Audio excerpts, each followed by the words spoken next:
दर्शकों को हमारी ओर से सप्रेम नमस्ते।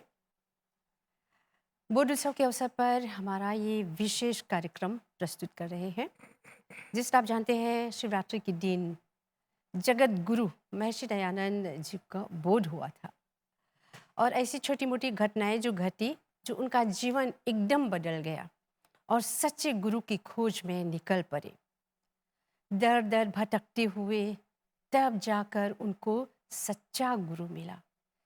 वो प्रजाचक्षु स्वामी विरजानंद जी, जो प्रकांड व्याकरण के विद्वान थे, और ऐसे गुरु के सानिध्य में महर्षि दयानंद बहुत कुछ सीख कर जब वो निकले उनके द्वार से और जब उनको गुरु दक्षिणा देने गए, तो महर्षि विरजानंद जी ने कहा, मुझे ये नहीं चाहिए, लौंग नहीं चाहिए, मुझे आप अपना जीवन समाज के लिए दो। समाज में जो व्याप्त कुरीतियाँ हैं, अनविश्वास है, उसको मिटाकर जनता को आप सत्य विद्या प्रदान करो। तब महर्षि दयानंद ने कहा, चलो वेद का स्वाध्याय करो, वेद का प्रचार प्रसार करो, बैक टू वेदास। तब से महर्षि दयानंद अपने जो जीवन जो है मानव समाज के लिए उन्होंने अर्पण कर दिया और इतना समाज को सुधारा, भारतवर्ष को सुधारा और केवल एक जाति के लिए नहीं, संपूर्ण समाज के लिए उन्होंने बहुत सराहनीय कार्य किए। और आज हम उनके जो कार्य किए भुला नहीं सकते। बहुत सुंदर एक कवि ने कहा, ए ऋषि दयानंद, तेरी युग युग की अमर कहानी को हम भूल नहीं सकते, तेरी बलिदान को हम भूल नहीं सकते, सदा हम याद करते रहेंगे। तो ऐसे महापुरुष के बारे में हम बात करें जिनको बोध हुआ और बोध के बाद क्या सराहनीय कार्य किया, इस पर हम चर्चा करेंगे। तो आज हमारे साथ आर्य सभा मॉरिशस के सचिव जो है, महामंत्री हैं, श्री राज नारायण गत्ती जी, हमारी ओर से नमस्ते। और वानप्रस्थी पंडिता राजवंश सुलिक जी हैं, आपको हमारी ओर से नमस्ते और आप लोगों का हम स्वागत करते हैं। और आज हम विशेषकर महर्षि दयानंद आर्य समाज के प्रवर्तक रहे, उन्होंने आर्य समाज को बनाकर इतना सराहनीय काम किया, इस पर हम चर्चा करेंगे। तो राजनारायण गत्ती जी, आप महामंत्री हैं और जैसे मैंने बताया महर्षि दयानंद ने आर्य समाज का उन्होंने अभी प्रवर्तक हैं, तो थोड़ा सा आर्य समाज क्या है, इस पर थोड़ा हम चर्चा करें। सर्वप्रथम हम एमबीसी को हार्दिक आभार प्रकट करना चाहते हैं, यह अवसर दिया है इस महत्वपूर्ण विषय पर चर्चा करने के लिए। साथ में दर्शकों को हमारा हार्दिक अभिवादन। जब हमारे समाज की बात करते हैं तो बहुत से लोग ऐसा समझ बैठते हैं कि आर्य समाज एक नया धर्म है या एक कोई नया गुट है, ऐसी बात नहीं है। आर्य समाज, समाज कहते हैं जो एक समूह है, लोगों का समूह, जनता का समूह, ये समाज हुआ। हम लोग एक साथ रहते हैं, एक समाज हुए हम लोग। इसके साथ साथ आर्य, आर्य आप किसी संस्था के सदस्य बन गए, अपना नाम जुड़वा दिया वहाँ, वो आर्य बन गए, ऐसा नहीं है। आर्य का अर्थ होता, हर एक आर्य है, हाँ, अर्थ होता है कि जो एकदम जिसमें सब अच्छे गुण है, श्रेष्ठ जो है। जी, जो मतलब बहुत सभ्य है, हाँ, समझदार है, हाँ, जो अंग्रेजी में उसको कहेंगे नोबल पीपल। जी, तो आर्य समाज कोई नया धर्म नहीं है। महर्षि दयानंद ने आर्य समाज जो उन्होंने स्थापना की, एक आंदोलन है, जी, एक विचारधारा है, एक जी, सिद्धांत है जो वर्षों से, हजारों वर्षों से चला आ रहा था। वैदिक सनातन धर्म, उसको आगे बढ़ाने के लिए, उसके प्रचार के लिए उन्होंने एक जो मंच बनाया। हम जो भी कार्य करना चाहते हैं, जैसे कि अभी हम लोग यहाँ पर बैठे हुए हैं, कुछ विचारों को हम लोगों के बीच में साझा करना चाहते हुँ, हैं, बोलना, अपने विचार जो है व्यक्त करना चाहिए, एक जी, माध्यम होना चाहिए, एक जी, मंच होना चाहिए। तो इसी प्रकार से उन्होंने एक मंच बनाया जिसका नाम रखा आर्य समाज 1875 में। जी, जो है वहाँ पर वो उन्होंने आर्य समाज की स्थापना की और उस मंच से अपने विचारों को, अपनी विचारधारा को, अपने जो अपने सिद्धांत हैं, उसको पूरे विश्व में प्रसारित किया। भारत में नहीं, या वो गुजरात में पैदा हुए थे, केवल गुजरात में नहीं, पूरे विश्व में। विश्व हम में। लोग मॉरिशस में हम आर्य समाज को मानते हैं, उसका प्रचार करते हैं। तो इस प्रकार से पूरे विश्व में इस प्रकार से जी। जो प्रचार हुआ। हाँ, तो महर्षि दयानंद कोई ऐसे साधारण व्यक्ति नहीं थे। जी, जी। इतने वो गुण संपन्न थे कि उन्होंने इतना काम करके पूरा ये जो विश्व को बदल डाला। उस जी, पर हम उनके सराहनीय कार्य पर बात करेंगे। जी, हाँ, लेकिन थोड़ी देर में आएंगे। जी, अभी हम वानप्रस्थी पंडिता राजवंशुलिक जी से हम ये पूछेंगे। महर्षि दयानंद जिनका जन्म 12 फरवरी 1824 में हुआ, तो फरवरी मास जो है पूरा हम दयानंद दशमी मनाते हैं। दयानंद जी का जन्म जो है वो हम महीने भर मनाते हैं और आर्य जगत में विशेषकर फरवरी महीना जो है एक बहुत महत्वपूर्ण महीना है, क्योंकि हम ऐसे महान व्यक्ति के उनके जो कार्य है, सराहनीय कार्य है, उस पर हम चर्चा करते हैं। तो पंडिता जी आप हमें बताएं, महर्षि दयानंद जो है उनका जन्म तो फरवरी में हुआ, तो हम ऋषिबोध भी मनाते हैं। तो ये ऋषिबोध क्या है? हाँ, चलिए सबसे पहले हम महर्षि जी का जो प्रिय मंत्र है ओम विश्वानि देव, उसका हम उच्चारण करते हैं। जी। ओम विश्वानि देव सवितर्दुरिता निपरासुव यद्भद्रं तन्न आसुव। ये महर्षि इस दयानंद जी का प्रिय सबसे प्रिय प्रिय मंत्र मंत्र है। है। इसका अर्थ इस प्रकार है, हे सकल जगत के उत्पत्ति करता, समग्र ऐश्वर्य युक्त शुद्ध स्वरूप सब सुखों के दाता परमेश्वर, आप कृपा करके हमारे संपूर्ण दुर्गुण दुर्व्यसन और दुखों को दूर कीजिए। जो कल्याणकारक गुण कर्म स्वभाव और पदार्थ है वह सब हमको को प्राप्त कीजिए। तो इस मंत्र का अर्थ उन पर असर कर गया। क्यों? क्योंकि उन्होंने 14 वर्ष की उम्र में ही पूरा यजुर्वेद कंठस्थ कर लिया था। उनके पिताजी जो थे, हाँ, हाँ। उन्होंने ऐसी व्यवस्था की हुँ, कि घर पर गुरु आकर उनको पाठ दे। हाँ। उनकी शिक्षा में वो जैसे कि औदिच्य ब्राह्मण कुल में उनका जन्म हुआ था जी, और उनकी शिक्षा दीक्षा में कोई कमी नहीं छोड़ी गई थी। जी, उन्हें सब प्रकार से ज्ञान दिलाया गया था, यहाँ तक कि वेद ज्ञान भी उनको दिलाया गया। जी, तो चाहे वो अबोध बालक ही क्यों ना हो, अगर वो वेद को पढ़ता है, वेद का ज्ञान प्राप्त करता है, तो जब मंत्रों का उच्चारण करता है तो वो ज्ञान अपने आप उसमें आ जाता है। जी, तो जब जैसे कि देखेंगे कि वो विश्वानी देव, उन्होंने उसी समय परमात्मा से प्रार्थना कर ली कि मेरे सारे जो दुर्गुण है दुर्व्यसन है वह दूर हो जाए जी, और मुझे भद्र प्राप्त हो। तो सचमुच आप जैसे आप कह रही हैं कि फरवरी महीने में उनका जन्म हुआ था और बोध भी लगभग उसी महीने में हम कह सकते हुआ, जी, क्योंकि जब शिवरात्रि पड़ती है तो क्या हुआ कि जन्म भी हुई, बोध भी उसी समय में हुआ।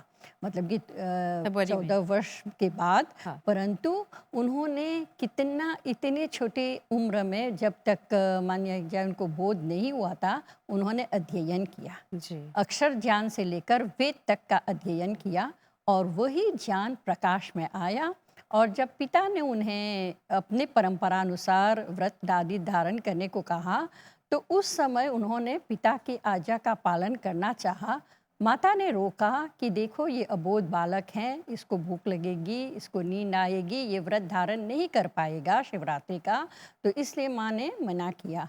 परंतु पिताजी ने इस प्रकार से उसको प्रोत्साहित किया कि वह व्रत रखने के लिए तैयार हो गया और जो ज्ञान पिताजी ने उन्हें दिया था वो उनके दिमाग में था और जी, इस कारण उन्होंने उस बोध को प्राप्त कर माने कि उस ज्ञान को लेकर वो आगे व्रत धारण करने को ये तैयार हो गए। परंतु जिस प्रकार से पिताजी ने समझाया और वहाँ की स्थिति देखकर उनको माना कि प्रसन्नता नहीं हुई, उनका जो शंका आदि था उसका समाधान समाधान नहीं नहीं हुआ। हुआ। जी, तो उन्होंने आकर माँ से कहा कि माँ मुझे भोजन दो, मुझे भूख लगी है, नींद भी लगी। तो माँ ने कहा मैंने कहा था तुमने नहीं सुना। उस समय से लेकर उनके मन में एक बेचैनी होने लगी कि शिव जो कल्याणकारी हैं, उनको मैं कैसे प्राप्त करूं, जो सबका दुख दूर करने वाले हैं, जिनके माने कि जिनके भय से दानव भी बहुत दूर चले जाते हैं, तो वैसा शिव का को मैं कहाँ से प्राप्त करूं। जब उन्होंने ऐसा सोचा, बार बार उसके मन में ये बातें आ रही थी, वो उनको परेशान कर रही थी। उसी समय थोड़े दिनों के बाद क्या हुआ, उनकी जो बहन थी वो उनको मृत्यु को प्राप्त हो गई, चाचा भी मृत्यु को प्राप्त हो गई। तो ये मृत्यु का भय भी उनको डराने लगा। वो जी। भय खाने लगे कि मृत्यु ये क्या है? इस तरह मेरी बहन जो है मुझे छोड़कर चली गई, कल मैं भी इसी तरह चला जाऊँगा। तो उस समय उसको मतलब कि रोना नहीं आया, वो अचरज से देखता रह गया और सब लोगों ने कहा इसका मन बहुत कठोर है। हाँ। और इसके बाद जब चाचा जी की मृत्यु हुई तो चाचा जी ने उसको पास बुलाया और उसको देखा, तो चाचा को उस प्रकार देखकर उनका मन दहल गया। वो रोने लगे, बहुत रोया, जी भर कर रोया। फिर उसके बाद वो वैराग उस पर उत्पन्न हो गया कि ये जो एक तो सत्य की खोज, ईश्वर की खोज, फिर मृत्यु क्या है, इन सब की खोजों ने उसके मन को बेचैन कर दिया और वैराग उत्पन्न हो गया। और वो पढ़ाई आदि करने के बहाने घर से निकलना चाहता था, लेकिन माता-पिता को पता चल गया कि इसके मन में वैराग आ गया है, ये कभी भी घर छोड़ सकता है। तो उन्होंने उसके लिए विवाह का प्रबंध करना चाहा। जब विवाह की तैयारी होने लगी, तो इसको पता है कि अगर विवाह के बंधन में बंध जाएगा, तो निकलना मुश्किल हो जाएगा। और संसार का उपकार होता कैसे? जी। होता है हर एक वस्तु का एक कारण होता है। जी। कारण से ही कोई कार्य होता है। और तो संभवतः परमात्मा ने उनको भेजा हाँ, भेजा। कुछ विशेष कार्य करने के लिए। विशेष कार्य के लिए। तो उन्होंने घर छोड़ दिया। उस समय न परिवार का सुख देखा, न धन दौलत देखा, हाँ। न मोह माया उनको मन में जकड़ गया। बस वो चले गए और इतना भटके 15 वर्ष के बाद उन्हें सच्चे गुरु की प्राप्ति हुई। और जी। जब सच्चे गुरु की प्राप्ति हुई, तब जाकर उन्हें बोध हुआ कि ये जो है, पहले तो वो उनको ये मूलशंकर के नाम से जाने जाते थे। फिर उन्होंने वो शुद्ध चैतन्य के नाम से उन्होंने दीक्षा ली। फिर स्वामी पूर्णानंद जी ने उन्हें दीक्षा दी, सन्यासी बने। क्योंकि जैसे कि अब अभी हम लोग जानते हैं कि जब एक साधारण मनुष्य होता है तो उसे अपने भोजन, अपने सब कुछ की व्यवस्था करनी पड़ती है। महर्षि जी पढ़ना चाहते थे, स्वाध्याय करना चाहते थे, तप करना चाहते थे। तो उनके लिए ये सब जो था, जो काम, उनके लिए समय बर्बाद करने के समान था। जी। तो उन्होंने चाहा कि जब सन्यासी बन जाएँ तो सन्यासी की सेवा लोग करते हैं, सन्यासी को भोजन लोग देते हैं, उनकी सेवा करते हैं, तो कम से कम भोजन का प्रबंध तो हो जाए। तो इस प्रकार उन्होंने सन्यास ले लिया ताकि उनकी स्वाध्याय में कोई बाधा ना आए। और उन्होंने पढ़ना आरंभ किया और इस प्रकार गुरु की खोज करते-करते बहुत भटके, बहुत दुःख सहा, लेकिन अंत में जाकर गुरु विरजानन के द्वार को खटखटाया। तभी गुरु ने कहा कि कौन है? तो कहा यही तो मैं जानने के लिए आया। भाई कौन? क्योंकि अच्छे लोगों से भी मिले, गलत लोगों से भी मिले, किसी से कुछ ज्ञान योग आदि सीखा, परंतु सच्चा ज्ञान उन्हें प्राप्त नहीं हुआ। तब जब वहाँ गए तो गुरु जी व्याकरण के महापंडित थे। उन्होंने महाभाष्य आदि जो था, उन्होंने पढ़ा था और उन्होंने जब उनको वो मानी व्याकरण ही केवल उनको सिखाया। तो जब व्याकरण सिखाया तो उसके आधार से उन्होंने वेदों को पढ़ा, वेद को ढूँढा और पढ़ा। जब पढ़ा तो जाकर उनके अर्थों को भी किया, तब जाकर उनको वो सच्चा ज्ञान मिला। इसलिए जब वो वहाँ से निकले तो भारत की दशा एकदम दयनीय थी। जी। स्त्रियों का तो हाल बुरा ही था, जी। अनपढ़ लोगों का भी बोलबाला था। और स्त्रियों को, लड़कियों को विद्या पढ़ने का कोई अधिकार नहीं था। उस समय मानिए जब भारत की जनता पुकार-पुकार कर रहे थे कि हमारी बीमारी का इलाज के लिए हमें कोई वैद्य चाहिए और वो वैद्य बनकर आए जी। स्वामी अब जी। हम आएँगे थोड़ी देर में, जब वो इतना वो मेहनत करके उन्होंने सच्चा गुरु प्राप्त करके इतना कुछ जब सीख लिया, तो भारत का वो कैसे कहें नक्शा ही बदल दिया। हुँ, तो इस पर हम जी, बाद में बात करेंगे। हुँ, तो राजनारायण गत्ती जी, ऋषि बोध के अवसर पर आर्य सभा मॉरिशस बहुत सारी गतिविधियां तो ये उसका आयोजन करते हैं। तो थोड़ा आप बताएं कि इस साल कैसे हम मना रहे हैं बोध उत्सव। प्रत्येक वर्ष हर शाखा समाज में इस प्रकार के कार्यक्रमों का आयोजन होता है। जी। ये है जो वहाँ स्थानीय स्तर पर जी। या अपने ज़िले में, प्रांत में, परंतु राष्ट्रीय स्तर पर हम लोग प्रत्येक वर्ष एक विशेष कार्यक्रम का आयोजन करते हैं, जिसके लिए हम इस अवसर से लाभ उठाकर एमबीसी टीवी को हार्दिक आभार प्रकट करना चाहते हैं, क्योंकि उस कार्यक्रम का वर्षों से सीधा प्रसारण होता आ रहा है। जी। आप घर बैठे वहाँ पर पूरा कार्यक्रम देख सकते हैं। तो इस वर्ष हम लोग रोसबेल में यह कार्यक्रम राष्ट्रीय स्तर पर आयोजित कर रहे हैं। संयोग की बात है कि स्वामी जी की जन्म जयंती जो है 202री जन्म जयंती है 12 फरवरी को। जी। 202 वर्ष जब से उनका जन्म हुआ, 202 वर्ष हो रहे हैं। जी। अभी हाल में हम लोगों ने द्विशती मनाई थी। तो 12 फरवरी को जो उनकी जन्म जयंती जहाँ जिस दिन है, वहीं से हम लोग कार्यक्रम प्रारंभ कर रहे हैं। रोसबेल जो हमारे डीएवी स्कूल है उसके प्रांगण में, वहाँ पर हम लोग 3:30 बजे से वो कार्यक्रम एक यज्ञ के द्वारा प्रारंभ कर रहे हैं। और इस प्रकार के कार्यक्रम हम लोग 4 दिनों तक वहाँ चलाएंगे, 12, 13, 14 को।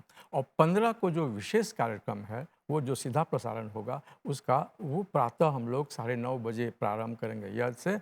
और बहुत प्रसन्नता की बात है कि जो हमारे कृषि मंत्री हैं माननीय डॉक्टर अरविंद बुलेल जी, वे हमारे मुख्य अतिथि रहेंगे। साथ में जो हमारे विदेश मंत्री हैं श्री रामफल जी, वो भी हमारे साथ वहाँ पर रहेंगे।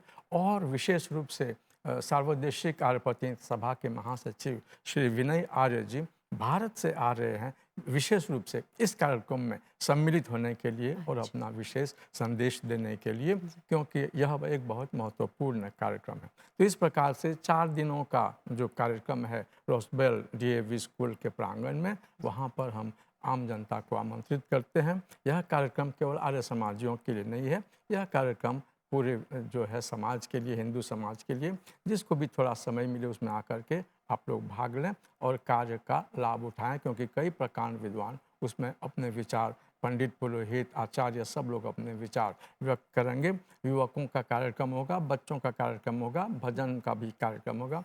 तो सामूहिक रूप में यह एक बहुत ही रोचक और महत्वपूर्ण कार्यक्रम होगा। तो इसके लिए हम लोग सभी को आमंत्रित करते हैं। 12 से 15 फरवरी 12 तक। से प्रारंभ करेंगे, ये दोपहर शाम 3 बजे से जी। प्रारंभ होगा। 15 को जो है वो प्रातः 9:30 बजे 9 बजे। और 12 बजे तक चलेगा। और जी। भोजन के साथ सबका हम हाँ। सत्कार तो करेंगे। इसका भरपूर वो लाभ उठाना चाहिए, जी। इस तरह का जब कार्यक्रम का आयोजन करते हैं और इसमें अनेक विद्वान लोग, विदुषी लोग आकर संदेश देते हैं। स्थानीय तो होते ही हैं, जिस तरह से हमने बताया कि भारत से विशेष रूप से एक जी, प्रकांड जी। विद्वान आ रहे हैं। अभी हाल में उन्होंने दिल्ली में बहुत विराट एक सम्मेलन का आयोजन किया, अंतर्राष्ट्रीय सम्मेलन, जी। जिसमें यहाँ से करीब करीब 100 लोग गए थे उसमें भाग लेने के लिए। वही स्वयं यहाँ पर आ रहे हैं। अच्छा, जो बहुत सुनहरा मौका है उनको सुनने के लिए विदेश में। जी। हाँ। पंडिता जी, जब आप बात कर रहे हैं महर्षि दयानंद जी जब अब निकल पड़े समाज सुधार के लिए, कहते हैं उन्होंने अपनी जो खंडिनी पटाखा जब उन्होंने गाड़ा, अब पूरा अपना जीवन समर्पित कर दिया समाज सेवा के लिए। हाँ, उन्होंने कुंभ के मेले में जाकर ये पटाखा गाड़ा। उस समय उन्होंने देखा कि लोग अज्ञानता में हैं। अब यानी कि सच्चा वेद जो है, वेद तो क्या सिखाता है हमें? वेद ज्ञान, कर्म, उपासना और विज्ञान की बातें बताता जी। है। तो जब हम वेद को नहीं पढ़ेंगे तो हमें पता नहीं चलेगा कि ज्ञान पूर्वक कर्म कैसे करना चाहिए। जी। क्योंकि जो भी कर्म करेंगे तो ज्ञान पूर्वक ही करना है। बिना ज्ञान कोई कर्म सफल नहीं होता। और उस समय जब महर्षि दयानंद जब आए समाज सुधार के लिए, तो वेद लुप्त हो गया था। हाँ, वेद लुप्त हो जैसे गया। महाभारत युद्ध के बाद हम्म, जब कई महान जो महापुरुष हुए, हाँ। सब वो हाँ, वो तो संसार से चले संसार चले गए। गए। उनके साथ वो मतलब कि वेद ज्ञान भी लगभग लुप्त हो गया। जी। तो उस ज्ञान के अभाव में लोगों ने अपना पंथ, अपना मत चलाया, जी। जिससे वेद ज्ञान एकदम से लुप्त हो गया। जो थोड़ा बहुत जानते थे उन्होंने अब उसको अपने प्रकार से दर्शाया, जी। अपने प्रकार से लोगों को बताया, उसका सही अर्थ भी नहीं बता सके। तो जब स्वामी जी ने उसकी खोज की और उसको पूरी तरह से बताया कि ऋग्वेद ज्ञान है, यजुर्वेद कर्म और सामवेद जो है उपासना है, तो ज्ञान पूर्वक कर्म करेंगे तब उपासना हमें प्राप्त होगी। उपासना फिर उसके बाद हमें विज्ञान की प्राप्ति होगी, मतलब कि प्रगति की ओर जाएंगे। तो उन्होंने इस प्रकार से ज्ञान, पहले तो लोगों का अज्ञानता को दूर करना चाहा, फिर देखा कि जो विशेषकर लड़कियों को पढ़ने का अधिकार नहीं था, तो उन्होंने ये कहा कि अगर एक महिला, एक स्त्री जो है पढ़ी लिखी नहीं होगी, तो वो अपने घर का को कैसे सँभाल पाएगी? बच्चों का कैसे क्योंकि हाँ, निर्माण एक करती पुरुष थी? जब पढ़ता है तो केवल अपने कुल का नाम रोशन करता है, परंतु जब एक कन्या, एक लड़की पढ़ती है, तो वो 2 कुलों का नाम रोशन करती है और अपने बच्चे का जो भविष्य है उसको सँभालती है। और माँ का गोद तो संसार का सबसे बड़ा विश्वविद्यालय माना गया है। तो अगर माँ का की गोद में ही अज्ञानता है, तो वो हाँ, बच्चा क्या सीखेगा? जी। तो इसीलिए माँ को ज्ञानवान होना चाहिए, अक्षर ज्ञान होना चाहिए। और माँ को उन्होंने चाहा कि स्त्रियों की, लड़कियों की पढ़ाई शुरू हो। इसके लिए उन्होंने बहुत कोशिश की कि नारी जाति को पढ़ने का समय अवसर पर मिले ये हाँ, और इस अवसर को उन्होंने देना चाहा, परंतु बहुत कम समय रहा उनके सामने। उनके तो आप जानते हैं कितनी साजिश की गई, 17 बार उनको ज़हर दिया गया। अपने लोगों ने ही उनको ऐसे किया ताकि क्योंकि वो इस सत्य का प्रचार वो हाँ, प्रचार कर रहे थे, हाँ, तो लोग नहीं चाहते थे हाँ, कि लोग सत्य सच्चाई को ग्रहण हाँ, करें। जिन लोगों का फ़ायदा होता रहा था तो उन लोगों को नुकसान होने वाला जी, है। इस कारण से उनको बार-बार ज़हर दिया गया। फिर भी उन्होंने इतना प्रभाव डाला समाज पर कि उनके पीछे कितने उनके अनुयायी जैसे जी, स्वामी सदानंद, लेखराम, जी। गुरुदत्त विद्यार्थी आदि बहुत से अनुयायी उनके बने। उनके बाद उन्होंने उस काम को शुरू किया और कन्या पाठशाला खोला, गुरुकुल आदि की कांगरी में खोला, ये सब जो खोला तो उसके बाद विद्या जो है वेद ज्ञान जो है वो उसका प्रचार होने लगा और तब से लेकर आज तक अगर आप देखेंगे कि आज हम महिलाएं अगर पढ़ लिख जी, कर बैठ कर कुछ बोल सकते हैं वेद के विषय में तो ये उनका बहुत बड़ा देन है। उन्होंने ये हम अपने प्राणों की सदा आहुति दे ऋणी दी। रहेंगे, हाँ, सदा तो ऋणी रहेंगे क्योंकि उन्होंने महिलाओं का हुँ, बहुत उत्थान किया, हर क्षेत्र में, हुँ, केवल केवल सामाजिक क्षेत्र में हुँ, नहीं, राजनीतिक क्षेत्र में राजनीतिक में भी, और अनेकों क्षेत्र अनेकों में क्षेत्रों उन्होंने में। बहुत महिलाओं को ऊपर उठाया। ऊपर उठाया। हाँ जी, तो अगर आज हमारी बेटियाँ या बहनें या कोई माताएँ उनके प्रति नहीं जानती, उनके विषय में नहीं जानती हैं, तो उनको जानना चाहिए। क्योंकि आज जो भी ओहदे पर पहुँचे हैं, जहाँ भी पहुँचे हैं, वो महर्षि दयानंद सरस्वती जी की जी। देन है और उनके प्रति कृतज्ञता हमें होनी चाहिए। पंडिता जी बहुत कम समय है, हाँ, लेकिन महिलाओं का तो उद्धार ही किया हाँ। और साथ में बहुत कुछ उन्होंने किया। कम शब्द में थोड़ा-सा आप बोलिए उन्होंने हाँ, क्या जैसे महिलाएँ जो थी उनको पढ़ने लिखने का था और जो महिलाएँ थी बचपन बाल विवाह यानी जी, कि उन्होंने बाल रोका। विवाह होता था। हाँ, बचपन में ही बच्चों को पकड़ कर विवाह कर दिया जाता था और यदि पुरुष ये लड़का जो है जवानी में गुज़र जाए तो वो बाल विधवा के रूप में उसका जीवन धूसर हो जाता था, एकदम से दुखदाई हो जाता था। जी, और कभी-कभी जब वो विवाह के बाद यानी कि जवानी में भरपूर जवानी में वो विधवा हो जाती थी, तो उनको मंदी के पति की लाश के साथ जला दिया जाता था, सती प्रथा ज़िंदा थी। जला दिया हाँ, जाता ज़िंदा था। उसको सजा-संवार कर जी, कहते कि ये तुझे मुक्ति के मार्ग मिलेगा अगर जी, पति के साथ कितना जल अन्याय जाएगी। हो रहा था। अन्याय हो रहा था, जी, महर्षि जी ने जब देखा ये सब, तो उन्होंने सोचा कि ये सब क्या हो रहा है और जब बच्चे हैं, तो बच्चे अनाथ हो जाते हैं। जी, उसी समय जब बच्चे अनाथ हो जाते हैं, उनकी देखभाल के लिए ना माँ है, ना पिता हैं, हाँ, तो बच्चे समाज में वही समाज के मतलब कि उसमें भटकते रहते थे, लोग उनके देखते नहीं थे।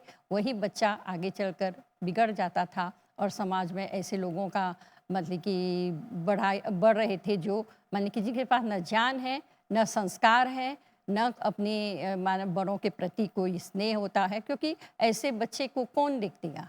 तो इस कारण से जब महर्षि जी ने देखा कि ऐसी-ऐसी बातें हो रही हैं, तो उन्होंने बहुत ही प्रयत्न करके बाल विवाह यानी कि विधवा विवाह उन्होंने करवाया। कहा कि जब एक स्त्री जवान में उसके पति गुज़र जाते हैं, तो उसका दोबारा विवाह करा सकते जी, हैं ताकि वो एक परिवार फिर से सँवार सकती हैं अपने बच्चों के साथ, अपने पति के साथ एक परिवार को जी। सँवार सकती हैं। तो पंडिता जी हुँ, उन्होंने अनेकों क्षेत्र में हाँ, बहुत सुधार कार्य किया हुँ, और सबसे बड़ी बात है कि उन्होंने कहा कि जाओ वेद पढ़ो, वेद पर सच्चा ज्ञान प्राप्त करके अपने आप को उन्नत बनाओ, समाज को सुधारो। हुँ, अब हम आते हैं भाई गति जी, जी। कम समय रह गया है। क्या आप कोई संदेश देना चाहेंगे बोध उत्सव के अवसर पर? महर्षि दयानंद के उनके जो मास चल रहा है दयानंद देखिए, दशमी के जब अवसर वो पर। दृश्य जब कार्यक्षेत्र में उतरे तो उन्होंने विश्व को 3 मंत्र दिए। ये उस समय परिस्थिति बहुत कठिन थी पूरे विश्व में, पूरी दुनिया में, केवल एक देश की, एक समाज की बात नहीं कर रहे हैं। 3 मंत्र वो क्या थे? जो एक बड़ी शक्तियाँ थी दूसरे देश में, वो लोग इस देशों को गुलाम बना कर रखा। जी, मॉरिशस भी गुलाम था, भारत भी गुलाम था। तो यह एक मंत्र, और अब वो दूसरे देश लोग आपका संसाधन लेकर के अपने देश में ले जाते थे जी। और वहाँ पर उसका प्रयोग करते उनका थे। एक शब्द था स्वदेशी। जी। तो उन्होंने एक मंत्र दिया कि भाई हर एक देश को स्वतंत्र होना चाहिए। जी। ये भारत के लिए भी कहा, भारत में भी संघर्ष शुरू किया और अनेक देशों में। जी, दूसरा मंत्र दिया कि बहुत जो है मानवाधिकार का हनन होता था। जी, मानवाधिकार था ही नहीं, तो उन्होंने कहा कि सबको समान अधिकार मिलना चाहिए। जी, तीसरा मंत्र उन्होंने दिया कि शिक्षा, वो समय बहुत लोग कम पढ़े लिखे थे, जी, जी। हाल तक अनेक देशों में शिक्षा का प्रावधान नहीं था, तो उन्होंने कहा कि सभी को शिक्षा का अवसर होना चाहिए। ये 3 मंत्र दिए। और विशेष रूप से बोध की जब हम बात करते हैं तो 3 बातें उन्होंने कही। स्वबोध होना चाहिए, हम अपने आप को पहचाने, हम कौन हैं, स्वबोध, क्या करने आए हैं, क्या उद्देश्य है, क्यों हमने परमात्मा ने हमें भेजा। दूसरा जो बोध है, समाज का बोध, इर्द गिर्द क्या हो रहा है, समाज में क्या हो रहा है। हम लोग ये नहीं कि हम लोग नौकरी से आए और फिर कमरे में बंद हो गए और खाने पीने लगे और सो गए, क्या हो रहा है आसपास में नहीं। और तीसरा जो बोध है, राष्ट्र बोध, कि राष्ट्र के लिए हम क्या कर सकते हैं, क्या सहयोग, क्या सहायता कर सकते हैं, राष्ट्र के प्रति हमारा क्या कर्तव्य है, क्या धर्म है, ये है बोध। तो उन्होंने जो कहा, ये केवल बोध नहीं है कि हम लोग जाएं और केवल हम लोग ये वो करें, नहीं, बोध होना चाहिए कि आप क्या कर सकते हैं, आप कौन हैं, क्यों आए हैं धरती पर, जी, क्योंकि परमात्मा ने हर एक को एक उद्देश्य, एक कारण से यहाँ पर भेजा है। मुझे लगता है ये एक प्रोग्राम में उनके जो सराहनीय कार्य किए हैं, ये हम एक एक प्रोग्राम में बोल नहीं सकते। इतना वो अच्छे इतने कार्य किए हैं, तो संभवतः आगे भी इस तरह हम कार्यक्रम करेंगे, उनके बारे में बात करेंगे। तो आज हम कार्यक्रम यहीं पे समाप्त कर रहे हैं। तो आर्य मॉरिशस आर्य सभा के जो महामंत्री हैं श्री राजनारायण गति जी, आपको बहुत धन्यवाद देते हैं। और वानप्रस्थी पंडिता राजवंश सुलिक जी, आपको बहुत धन्यवाद देते हैं आपके उत्तम विचार के लिए हमारी ओर एमबीसी से। के हम लोग आर्य सभा की तरफ से एमबीसी को हार्दिक आभार प्रकट करते हैं इस कार्यक्रम के लिए। साथ में हम लोग जो हैं सभी को आमंत्रित करते हैं कि उस कार्यक्रम में भाग लें। जी। दर्शकों को भी हम धन्यवाद देते हैं, उन्होंने समय निकाला इस कार्यक्रम को देखने के लिए। सभी बहुत धन्यवाद हमारी ओर से। नमस्ते। नमस्ते। तो दर्शकों, यहाँ पर हम समाप्त कर रहे हैं ये विशेष कार्यक्रम। आज हमने इस बोध उत्सव पर महर्षि दयानंद सरस्वती जी के उनके सराहनीय कार्य पर थोड़ा बहुत चर्चा की, लेकिन इतने विशाल कार्य को हम बहुत बातें कर सकते हैं, लेकिन समय के अभाव के कारण इसी थोड़ा सा विचार हमने प्रकट किया। और हम यही आशा करते हैं कि महर्षि दयानंद के कार्य को हम आगे बढ़ाएंगे और जो कुछ उन्होंने रास्ता हमको दिखाया उसी पर चलकर हम अपने आप को महान बनाएंगे। तो ये बोध अवसर पर विशेष कार्यक्रम यहाँ समाप्त होता है। ध्यान के लिए बहुत धन्यवाद। हमारी ओर से सभी को ये ऋषि बोध उत्सव पर बहुत बहुत शुभकामना प्रस्तुत करते हैं। फिर मिलेंगे। हमारी ओर से सभी को सप्रेम नमस्ते। ऋषिराज की पावन कथा सुनाते हैं, पावन कथा सुनाते हैं। आनंद कंद ऋषि दयानंद की गाथा गाते हैं, हम कथा सुनाते